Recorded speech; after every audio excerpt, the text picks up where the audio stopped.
The year is winding down, and you're in the middle of all sorts of holiday events. However, before the clock strikes midnight on December 31st, it's probably a good idea to do a year-end finance checklist. Today's Your Dime sponsor, it's Wall Street Financial Group's Chief Retirement Strategist and Founder, Zach Gray. All right, so we need to be mindful now that the end of the year is approaching what we need to be thinking about. Exactly. Last-minute ideas when it comes to year-end planning. So we have to start thinking about taxes, start to think about income. Maybe those are some things that can be done to improve your situation before December 31st.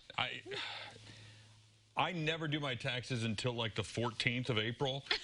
So it's always super depressing when I'm like, oh, wait, now is when I'm supposed to start thinking about that stuff. Yeah. Well, the good news is that you can still do some things on the 14th of April, right? As you start to think about contributions that can be done to a Roth IRA or maybe to a traditional IRA, something like that. You know, depending on someone's circumstances, maybe they have a SEP availability. But as you start to think about year-end ideas, if you're thinking about putting money into, let's say, a 401k like you might have here at work, or as you start to think about even Roth conversions for some of those that might be 59 and a half or older, that's when you need to have that done by.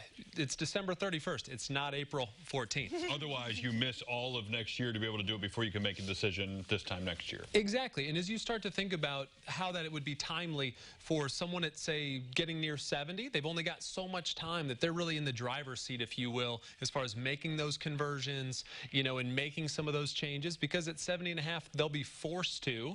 And, you know, once again, tax code potentially will change. I mean, it's already been said that it's going to change in 2025. So we have to think about some things that we should be doing maybe over these next half a dozen years. Okay, let's go over your last-minute year-end planning checklist. So we've kind of talked a little bit about the retirement plan, contributions, maxing those out, reduce taxable income. How do we do that?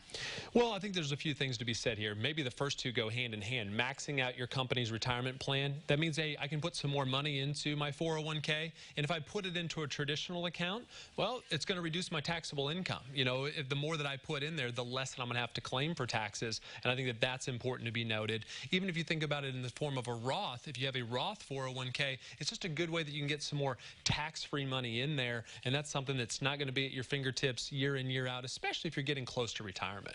Another one you had on the list was review required minimum distributions.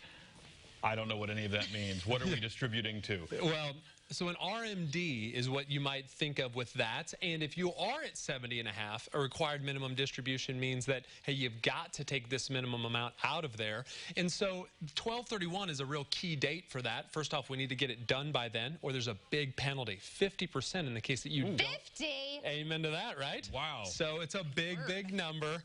And I think that is one of those things we want to make sure that we get it done in a timely fashion, as well as the fact that a 12/31 balance is what that RMD is based around. So 12/31/19 will tell a 2020 RMD. We also touched on Roth conversions. That's something that I think is very, very important as you go forward. And we've got a report that can talk a little bit more about that. If someone wants to know a little bit more feedback, they can text the word tax to 815-918-4185. It's text the word tax to 815-918-4185. All right, there it is on the screen. You had a few other tips I wanted to make sure we have time for.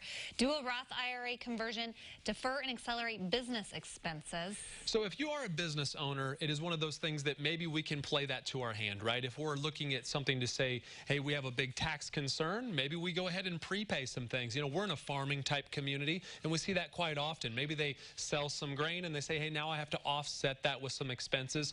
I own this firm, so I have some concerns about saying, okay, where do I fall as far as income versus what those expenses might be? Even looking at some charitable ideas is something to be talked about. I know you guys are doing some different charity work here at the end of the year.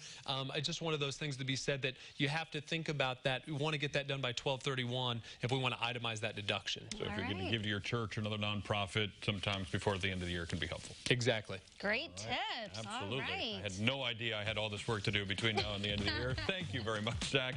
We will connect you with all those details and Zach's checklist on our website. If you want to check it out, just go to CILiving.tv.